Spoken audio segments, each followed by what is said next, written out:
tá? Certo? Deixa eu ver o que mais aqui.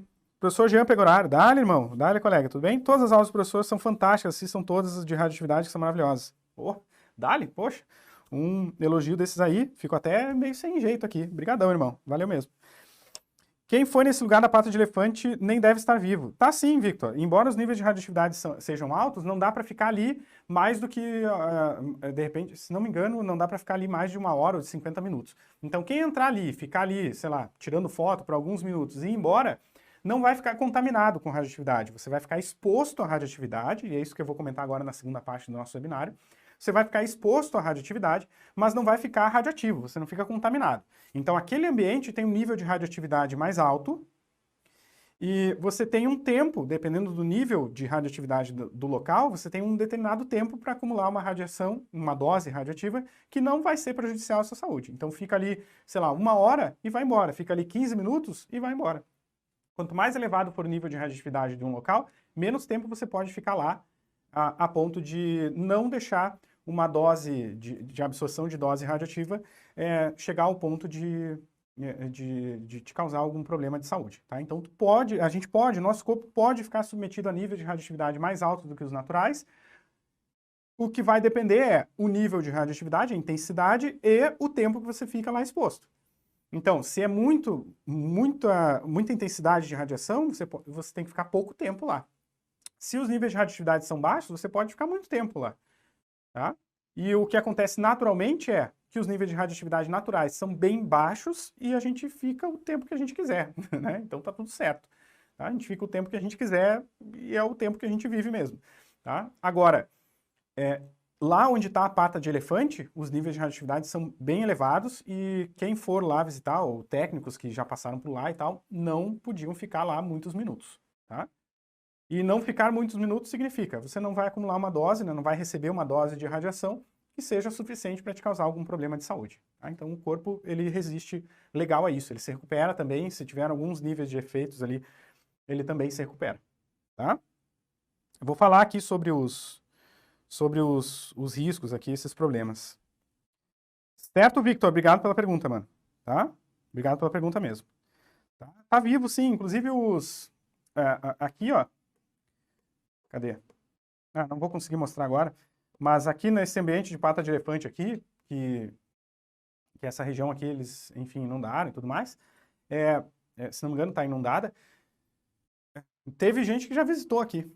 Tá? Já teve gente que visitou aqui, os níveis de radioatividade são bem elevados, então eles ficam ali alguns minutos e vão embora. E não acontece nada.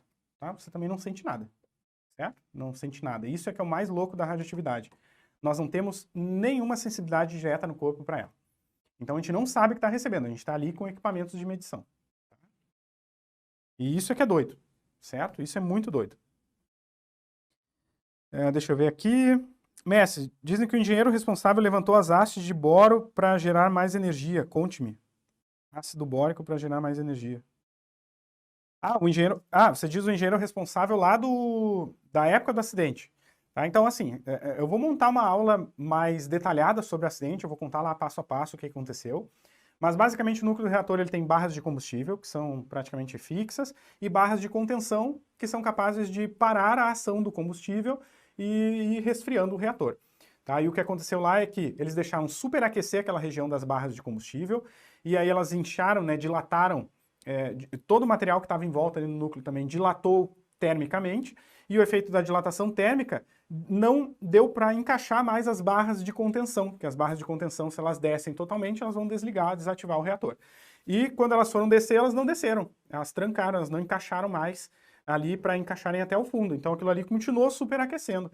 E continuou superaquecendo, vaporizou toda a água que tinha ali no ambiente, gerou uma nuvem de vapor, e o prédio virou uma panela de pressão, e essa panela de pressão, né, o topo dela estourou. Tá? Então imagine uma panela de pressão cheia de feijão explodindo. É mais ou menos isso aqui, só que o que tinha aqui não era feijão, era grafite. Tá? Então eram pedaços de grafite que saltaram para tudo quanto é lado. Tá? Foi isso basicamente que aconteceu nesse acidente nuclear em Chernobyl, na Ucrânia, em 1986, que é considerado até hoje o maior acidente nuclear da história. Tá? Em Goiânia aconteceu, né, esse acidente radioativo, que é o maior acidente nuclear da história, não numa explosão num reator, e sim o maior acidente de contaminação não de reator, né? Aconteceu em setembro de 1987, olha aqui, um ano depois, né? Então foi um jab e um direto aqui, né? No Brasil, né? Ou seja, no mundo, de acidente nuclear. Em 86, na Ucrânia, o maior acidente da história. Em 87, o maior acidente da história, sem ser ali de reatores, né? Foi uma contaminação que aconteceu por uma máquina de radiografia que foi abandonada com uma amostra de césio dentro. E essa amostra de césio foi violada e as pessoas se contaminaram, mexeram no césio, comeram, enfim, contaminaram uns aos outros, tá? E nisso, então, algumas pessoas acabaram falecendo de maneira direta com síndrome aguda da radiação, que é um excesso de contaminação radiativa, né, aí o corpo realmente não segura. E, se não me engano, foram em torno aí de 7 pessoas que morreram diretamente e mais umas 20 que tiveram problemas de saúde, ficaram tendo que, né, fazer manutenção e, tipo, cuidar se não vai ter câncer, porque elas aumentam muito a chance de desenvolver câncer em poucos anos, né? Então, já tem que fazer exames ali várias vezes no ano para, tipo, se tiver um câncer, cura. E essas pessoas aí, muitas delas estão vivas até hoje, tá? Elas acabaram não falecendo. A questão de Chernobyl, a mesma ideia. Foram algumas mortes, assim, próximas ali do evento, tá? Eu não lembro o número de mortes, mas foram ali, sei lá, poucas dezenas de mortes, sei lá, umas 10, 20 mortes, ali dos bombeiros e tudo mais, de algumas pessoas que ficaram altamente expostas por um excesso de tempo, né? Receberam doses letais de radioatividade, quando o núcleo estava exposto, logo depois da explosão e tudo mais.